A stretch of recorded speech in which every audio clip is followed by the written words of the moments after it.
अब जस्तै अब के छ भन्दाखेरि उपचार गरिराख्दाखेरि समस्याहरू पनि आउन सक्छ, किनकि यो भनेको प्रोसिड्युरहरू धेरै नै हुन्छ होइन। कति कहिलेकाहीँ अब दाँतको भनौँ न ट्रिटमेन्ट गरिराख्दाखेरि हामीले त्यो जुन रुट क्यानल गर्नुपर्ने छ, रुट क्यानल गर्दाखेरि हामीले जुन बिचबाट पाल पार्छौँ, पाल पार्दाखेरि दाँतको एङ्गुलेसनहरू नमिलेर कहिलेकाहीँ पर्फोरेसन भइदिन सक्छ कुनै ठाउँमा होइन।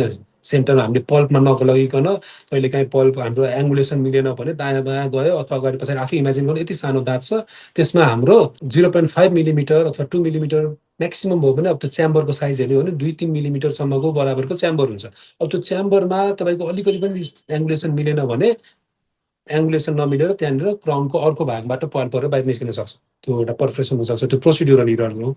त्यस्तै गरेर हामीले सफा गरिराख्दाखेरि कहिलेकाहीँ हामीले जुन फाइलले जुन अथवा पिनले मैले सफा गर्छ भनेको थिएँ होइन, हो त्यो सफा गरिराख्दाखेरि फाइल ब्रेक हुनसक्छ त्यहीँभित्र होइन। कतिको रुट अब कभ भएको हुन्छ होइन। यस्तो बाङ्गो रुटमा आफै इमेजिन गर्नु, फाइल लिएर गछ त्यसलाई सफा गरिरहेको छु होइन, गरिराख्दाखेरि फाइल त्यहीँ कभ रुट छ भने त्यसमा फाइल ब्रेक भइदिन सक्छ होइन। हो तिनीहरू पनि यसको जटिलता भयो। अर्को भनेको चाहिँ कुनै कुनै केसहरूमा चाहिँ कस्तो हुन्छ भन्दाखेरि एज बढ्दै गएको छ अथवा दाँतमा चोट लागेको थियो पहिला कुनै भने, जसले गर्दा त्यहाँनिर भित्रपट्टि पल्पहरूमा चेन्जेस आएर पल्प स्टोनहरू बनाइदिन सक्छ, जसले गर्दाखेरि जराको टुप्पोसम्म हामीले जुन सफा गर्नुपर्छ भनेको थियौँ नि, त्यो चिज क्यानल ब्लकेज भएर हामीले जराको टुप्पोसम्म नजान सक्छौँ होइन। त्यो प्रब्लम आउन सक्छ। त्यो पनि भनेको एजिङ रिलेटेड चेन्जदेखि लिएर अरू कुनै कुनै कारणवश अब क्यानलहरू होइन ब्लक भएको हुनसक्छ, ब्लकेज क्यानल होइन। अथवा क्यानल उहरू गरिराख्दाखेरि भनौँ न अब पर्फोरेसनहरू बग्न मैले भनि नै हालेँ होइन। त्यो क्राउनको पर्फोरेसन भने त्यस्तै हामीले रुटमा पनि सफा गरिराख्दाखेरि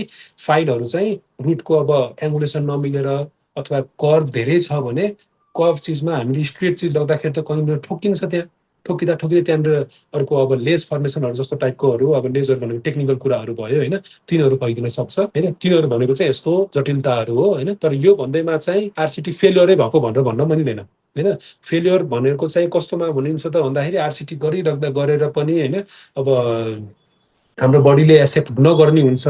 ट्रिटमेन्ट जस्तो चिज हो, हाम्रो बडी सबैको बडी एकनासको हुँदैन होइन। एकनासको नभइसकेपछि कहिलेकाहीँ के हुन्छ, हाम्रो बडीले डिफ्रेन्ट रियाक्सन गर्न थाल्छ, जसले गर्दाखेरि हाम्रो बडी अथवा यो ठाउँको टिस्युले डिफ्रेन्ट रियाक्सन गर्न थाल्छ, जसले गर्दाखेरि हामीले फिल गरेको मेटेरियलहरू एक्सेप्ट नगर्न सक्ला, अथवा दाँत फ्र्याक्चर भइदिन सक्छ होला होइन। तिनीहरू चाहिँ हुनसक्छ। तर एज अ प्रोसिड्योर होइन, हामीले इन्स्ट्रुमेन्टहरू स्टरलाइज इन्स्ट्रुमेन्ट युज गरेका छौँ, सफा इन्स्ट्रुमेन्ट युज गरेका छौँ होइन, प्रोटोकल युज गरेर हामीले काम गरिरहेको छौँ भने चाहिँ फेलियर हुने चान्सेस एकदमै कमै हुन्छ।